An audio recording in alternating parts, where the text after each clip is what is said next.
రీసెంట్‌గా విజయవాడలో ఒక బిల్డింగ్ లీకేజ్ అవుతుందని మమ్మల్ని కాంటాక్ట్ చేశారండి. మేము వెళ్లి అంతా ఓకే అయిన తర్వాత చూసుకొని వర్క్ అనేది స్టార్ట్ చేసాము. అది 2 టైమ్స్ అయితే మేసన్ బెడ్ ఫ్లోరింగ్ చేపిచ్చారు. నెక్స్ట్ అక్కడక్కడ క్రాక్స్ వస్తే తార్ షీట్ పెట్టి తార్ షీట్ అంటించుకున్నారన్నమాట. అయినా సరే లీకేజ్ అవ్వట్లేదంటే మేము చూసి తర్వాత లూజ్ మాల్ ఏముందో అది ఎట్టి చిప్పింగ్ చేసేసుకున్నారు. హ్యామర్ పెట్టి మొత్తం అది ఏదైతే ఉందో అదంతా తీసేసిన తర్వాత మొత్తం అనేది ఒకసారి క్లీన్ చేసుకోవడం జరిగిందండి. అది 2 టైమ్స్ ఫ్లోరింగ్ చేయడం వల్ల మందం ఎక్కువైపోయింది. నీళ్ళన్నీ దాంట్లో ఉండిపోయి అలా లీకేజ్ కంటిన్యూ వర్షం పడినా 3-4 డేస్ అట్లా లీకేజ్ అవుతుందండి. అదంతా క్లీన్ చేసుకుని ఇలా వాటర్ పెట్టేసి మొత్తం క్లీన్ చేసుకోవడం జరిగింది. వాటర్ పెట్టి క్లీన్ చేసేసిన తర్వాత ఆ క్రాక్స్ కటింగ్ మిషన్ పెట్టి హ్యాండ్ కటింగ్ మిషన్ పెట్టి ఆ క్రాక్స్ అనేది వీగ్రూ కటింగ్ చేసుకున్నామండి. మొత్తం మనకు కనిపించిన క్రాక్స్ అన్నీ కటింగ్ మిషన్ పెట్టి వీగ్రూ కటింగ్ చేయడం జరిగింది.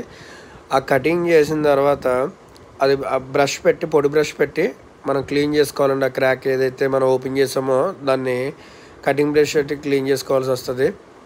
అలా క్లీన్ చేసిన తర్వాత మనకి లాటెక్స్ తీసుకుని ఆ లాటెక్స్లో సిమెంట్ 1:1 రేషియోలో మొత్తం ఒక్కొక్కటి వేసుకోవాలి. కొంచెం పలసగా వేసుకున్నట్లయితే ఆ క్రాక్లోకి ఈ లాటెక్స్ కోటింగ్ అనేది లోపలికి వెళ్ళడం జరుగుతుంది. ఆ విధంగా వేసుకున్న తర్వాత మనకి క్రాక్స్ అనేవి మనకి పైన కనిపిస్తుంది.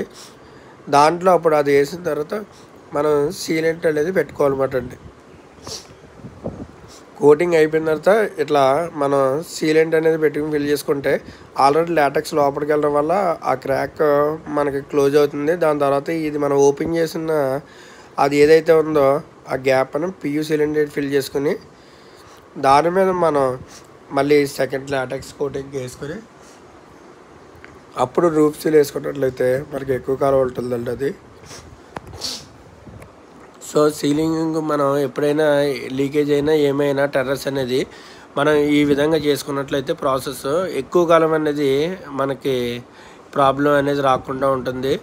సో ఈ విధంగా మనం ఫస్ట్ అయితే టెర్రస్ క్లీన్ చేసుకుని తర్వాత మనం కటింగ్ మిషన్ అయితే కటింగ్ చేసుకుని మొత్తం వాటర్ పెట్టి కడిగి లాటెక్స్ వేసుకుని దాని మీద పియూ సీలెంట్ పెట్టుకుని మళ్ళీ తర్వాత సీలెంట్ పెట్టిన తర్వాత ఇట్లా సెకండ్ కోటింగ్ ఇదిగోండి సెకండ్ కోటింగ్ వేస్తున్నారు చూడండి. సెకండ్ కోటింగ్ ఇలాగ మళ్ళీ లాటెక్స్ వేసుకున్న తర్వాత అప్పుడు మనం ఇది డ్రై అయిన తర్వాత 4 అవర్స్ తర్వాత మనం డాక్టర్ ఫిక్స్డ్ రూఫ్ సీల్ ఉంటుంది.